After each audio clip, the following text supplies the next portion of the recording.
এই দেরি নিয়ে গেলে আজকে আমার ইচ্ছে করেছিল একটা আর্ট করার জন্য। তো খাতা কলম নিয়ে বসে পড়লাম আর্ট করতে।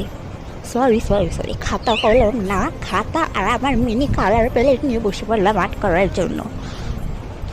তো এখানে আমি একটি গ্রামীণ ছবি আর্ট করছিলাম। আর্ট করতে করতে করতে করতে হঠাৎ করে একটা রাজকুমারীকে ফেললাম, অর্থাৎ কুইন। অবাক হয়ে গেল তো, তাই না? আসলে এটা আমার ছোটোবেলা থেকে অভ্যেস, একটা আঁকতে গেলে আরেকটা হয়ে যায়, কিন্তু সুন্দরই হয়। তো এখানে আমি কুইনটা এঁকে নিলাম। ক্যামেরার সামনে আঁকতে গিয়ে কুইনটা প্রথম নষ্ট হয়ে গিয়েছিল, মুছে পরে ঠিক করে নিয়েছি, ক্যামেরা অফ করে সুন্দর করে এঁকে নিয়েছিলাম। এখানে আমি রেড অ্যান্ড স্কাই কালার দুটো মিক্সড করে এরকম কালার একটা বানিয়েছিলাম, আর স্কিন কালারটা পেন্সিল কালার দিয়ে বানিয়েছিলাম। সাইডে আমার নাম আর কুইন লিখে দিয়েছিলাম। এরপর কার নাম দিয়ে একবার কমেন্ট করে জানাবে। টাটা।